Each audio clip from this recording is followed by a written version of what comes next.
मेरा नाम जितेंद्र सिंह, ग्राम तिनसोली। और मेरी जो है कि पारिवारिक मामला, मेरी बीवी और बच्चे फरार हैं। हम्म। 15 तारीख मतलब 15 तारीख शाम को हम्म। वो घर से फरार है। मैं घर पे नहीं था, मैं महाराष्ट्र में था। वहाँ टेक्सटाइल नौकरी में काम करता हूँ। जहां आज एक तरफ उत्तराखंड के लोग रोजगार के लिए बाहरी शहरों में जाते हैं और कमाई का जरिया ढूंढते हैं, तो वहीं उत्तराखंड में बाहरी लोग आते भी हैं और अपना कमाई भी करते हैं। लेकिन इसी के साथ साथ वो एक काम और करते हैं, अपनी नियत गलत जगह डालते हैं और कुछ ऐसा कर जाते हैं कि वो उत्तराखंड के लोगों को सहना पड़ता है। ऐसी तमाम खबरें आपने सुनी भी होंगी कि विशेष समुदाय के लोग कुछ सामान बेचने के जरिए आते हैं और दुष्कर्म कर जाते हैं। तो वहीं आज एक और मामला उत्तराखंड के रुद्रप्रयाग से सामने आया है, जहां पर रुद्रप्रयाग जनपद की बसुकेदार तहसील की एक महिला अपने 3 बच्चों के साथ लापता है। महिला के पति ने पुलिस में पत्र देकर शीघ्र गुमशुदा पत्नी सहित अपने बच्चों को खोजबीन की मांग की है। आपको बता दें, वो तीनों बच्चे बड़े ही मासूम और बहुत ही छोटे हैं। बच्चों के पिता जितेंद्र सिंह, जो कि तिनसोली गांव का रहने वाला है, ने बताया उनकी एक पुत्री अवनी जो कि 9 वर्ष की है, भावना जो कि 8 वर्ष की है और एक पुत्र अयांश जो कि 3 वर्ष का है, और वो 15 नवंबर रात्रि से गायब है। आपको बता दें, पिता जितेंद्र सिंह जो कि अपना रोजगार करने के लिए उत्तराखंड से बाहर महाराष्ट्र में काम करते थे, उस समय वो अपने घर पे नहीं थे। उनकी मां, जो कि उनके घर से 500 मीटर की दूरी पर उनके बड़े भाई के घर पर रहती थी, उनकी मां ने उसी दिन थाने में रिपोर्ट भी दर्ज करवाई। लेकिन आज 15 दिन बीत चुके हैं और वो 3 मासूम बच्चे और उनकी मां अभी तक नहीं मिल पाई। अब आपको बताते हैं आखिर वो कौन व्यक्ति था जो इन 3 बच्चों को और उनकी मां को ले गया। एक व्यक्ति नेपाली समुदाय का है जो कि 40-50 साल से उनके घर के पास ही रहता है। इस व्यक्ति का नाम आनंद शाही है, जो कि लाल बहादुर के बेटे हैं। आपको बता दें, ये नेपाली व्यक्ति केदारनाथ यात्रा के दौरान खच्चर चलाता था, जबकि वर्तमान में आनंद के पास 4 खच्चर थे, जिन्हें गांव से भागने से पहले ही उसने 2 खच्चर ग्राम तुलंगा तथा 2 ग्राम नागजई में बेच दिए हैं, जिसके बाद वह पत्नी और तीनों बच्चों को लेकर भाग गया है। जितेंद्र सिंह ने कहा कि महाराष्ट्र से घर आने के बाद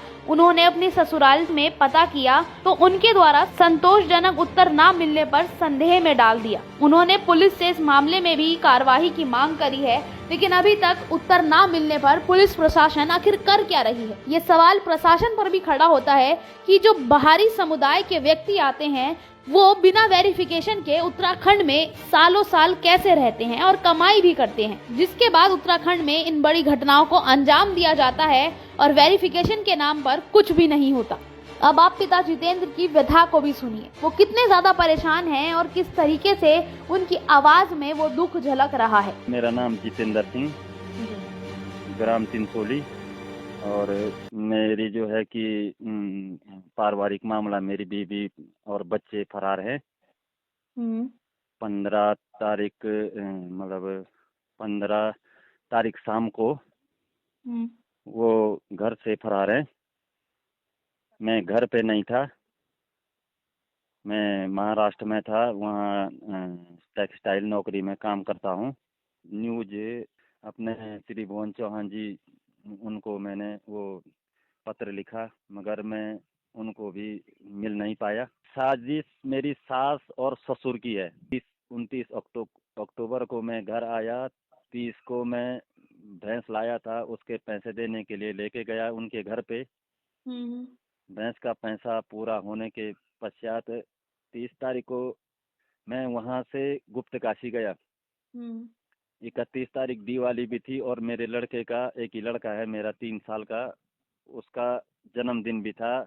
मैंने बोला उसका बर्थडे है, तो मैंने अपनी सास ससुर को पहले ही बोल के रखा था कि आप जो है कि मेरे घर पे आना। केदारनाथ से आ गया कमा के, अपने अच्छी तरीके से बच्चे का जन्मदिन मनाएंगे, आप भी शामिल होना पक्का। तो वो घर से श्रीनगर को पता नहीं उसके बाद कहाँ कहाँ गए।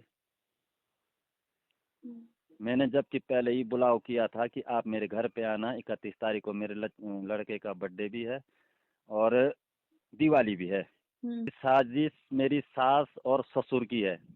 मैं गौरीकुंड में था तो वो चारे के लिए आया, तो वो उसके पास पैसे बहुत थे क्योंकि 4 घोड़े का मालिक था वो।